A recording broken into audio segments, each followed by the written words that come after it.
Hi అండి. నమస్తే. Welcome to Indian food lovers. ఈరోజు మన వీడియోలో కరకరలాడే బనానా చిప్స్‌ని ఈజీగా ఇంట్లోనే ఎలా చేయాలో చూపిస్తున్నాను. రెసిపీ నచ్చితే లైక్ చేసి సబ్స్క్రైబ్ చేసుకోండి. ఎప్పుడు చేసినా మంచి టేస్ట్ అండ్ టెక్స్చర్ రావాలి అంటే ఈ వీడియోని చూసి ఫాలో అవ్వండి సరిపోతుంది. ఇంకా ఆలస్యం చేయకుండా స్టార్ట్ చేసేద్దాం రండి. దానికోసం నేను 3 అరటికాయలని తీసుకుంటున్నాను. నాకు కేరళ బనానా అనేది అవైలబుల్‌గా లేదు. అందుకే మనకు నార్మల్‌గా దొరికే పచ్చి అరటికాయలతో చిప్స్ చేసి చూపిస్తాను. ముందుగా అరటికాయలని చివర అలాగే తొడిమ కట్ చేయండి. తర్వాత తొక్క పైన మధ్యలోకి కట్ చేసుకొని చేతితో తొక్కను తీశారు అంటే ఈజీగా వచ్చేస్తుంది. లేదు అంటే ఇలా మీకు కష్టం అనిపిస్తే పీలర్‌తో అయినా సరే రిమూవ్ చేసుకోవచ్చు తొక్కని.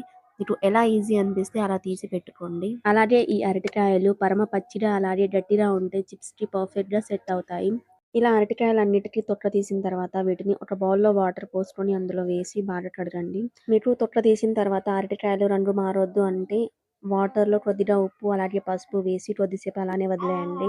ఇప్పుడు ఈ అరటికాయలు పక్కన పెట్టేసి ఒక బౌల్ తీసుకొని అందులోకి 1 టీ స్పూన్ పసుపు అలాగే 1 టీ స్పూన్ ఉప్పు వేసుకొని టీ గ్లాస్‌తో హాఫ్ గ్లాస్ వరకు వాటర్ పోసుకొని బాగా కలిపి పెట్టుకోండి పక్కన.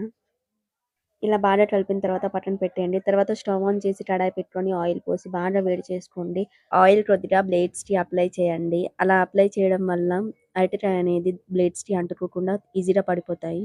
నూనె వేడయ్యాక స్టవ్‌ని మీడియం ఫ్లేమ్‌లోకి టర్న్ చేసుకొని పొట్టు తీసిన అరటికాయని డైరెక్ట్ ఆయిల్‌లోనే తురుముకోండి. ఒకవేళ మీకు అందులో తురుముకోవడానికి కష్టంగా లేదంటే తొందరగా రావడం లేదు అనుకుంటే ఒక ప్లేట్‌లో తురిమి పెట్టుకొని అందులో వేసుకోవచ్చు. కాకపోతే అలా వేశారు అంటే ఒకదానికొకటి అంటుకొని ఆయిల్‌లో వేసిన తర్వాత కూడా అలానే ఫ్రై అవుతాయి.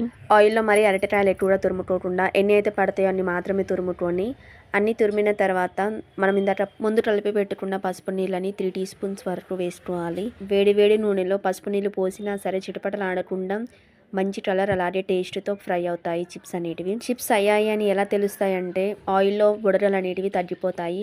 ఎప్పుడైతే ఆయిల్‌లో బుడగలు తగ్గిపోయాయో అప్పుడు చిప్స్ ఫ్రై అయిపోయాయి అని అర్థం. సో ఇలా ఫ్రై అయిన చిప్స్ అన్ని ప్లేట్‌లోకి తీసి పెట్టుకోండి. ఇలానే మిగిలిన అరటికాయలతో కూడా చిప్స్ చేసి పెట్టుకోండి. అంతే అండి, చాలా ఈజీగా ఇంట్లోనే కేరళ స్టైల్‌లో చిప్స్ రెడీ చేసుకోవచ్చు. మీకు ఈ వీడియో నచ్చితే లైక్ చేసి సపోర్ట్ చేయండి. అలాగే మీ ఫ్రెండ్స్‌కి, ఫ్యామిలీ మెంబర్స్‌కి కూడా తప్పకుండా షేర్ చేయండి. ఫస్ట్ టైం చూసే వాళ్ళు ఎవరైనా ఉంటే ఛానల్‌ని సబ్స్క్రైబ్ చేసుకోండి.